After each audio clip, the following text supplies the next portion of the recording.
Hi everyone, అందరూ బాగుండాలి, అందులో నేను ఉండాలి.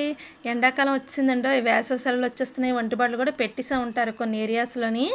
పిల్లలు చాలామంది ఆకలి ఆకలి అంటారు కదా. పిల్లలు ఏంటంటే పెద్దవాళ్ళు కూడా అంటూ ఉంటారు కదా. అలాంటప్పుడు మనం ఇలాంటి స్నాక్స్ మనం ఇంట్లో చేసి రెడీగా ఉంచుకుంటే అడిగినప్పుడల్లా ఇవ్వచ్చండి. హెల్త్ కూడా చాలా మంచిది. అదేనండి, నేనైతే ఇప్పుడు మీకు పుదీనా జంతికలు ఎలా చేయాలో చేసి చూపిస్తాను.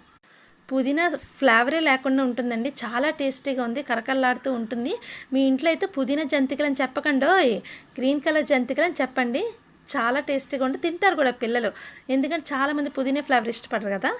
ఫస్ట్ పుదీనాని శుభ్రంగా కడిగి ఆకులు విడదీసుకొని దాంట్లోనే 10 పచ్చిమిరకాయలు, ఒక వెల్లుల్లిపాయ మిక్సీ చేసుకొని పక్కన పెట్టుకోండి. ఇప్పుడు ఒక బేషన్ తీసుకొని నేనైతే మినప్పిండి తీసుకున్నానండి. కొందరు శనగపిండితో కూడా యూస్ చేసుకుంటారు. ఒక గ్లాస్ మినపప్పుకి 3 గ్లాసుల బియ్యం ఆడించుకొని జల్లించుకొని ఒక బేషన్లో తీసుకొని దాంట్లో తగినంత ఉప్పు వేసుకొని పుదీనా పేస్ట్ కూడా మనం ఇందాక మిక్సీ చేసుకున్నాం కదా, అది కూడా వేసుకొని బాగా కలుపుకొని మెత్తగా సాఫ్ట్గా కలుపుకొని పక్కన పెట్టుకోండి. ఇప్పుడు పొయ్యి మీద గ్యాస్ మీద డీప్ ఫ్రై సరిపడినంత ఆయిల్ వేసుకొని బాగా వేడెక్కిన తర్వాత జంతికలు కొట్టం ఆల్రెడీ అందరి దగ్గర ఉంటుంది కదా. వీడియోలో చూపించినట్టుగా మనం జంతికలు వేసుకొని 2 వైపులా మనం డీప్ ఫ్రై చేసుకుంటే రెడీ అండి. కరకరలాడుతూ ఉండే టేస్టీ అయిన హెల్తీ అయిన పుదీనా జంతికలు రెడీ. మీరు ఇంట్లో ట్రై చేయండి, చాలా టేస్టీగా ఉంది, కరకరలాడుతూ ఉంటుంది, చాలా మంచిది కూడా హెల్త్కి.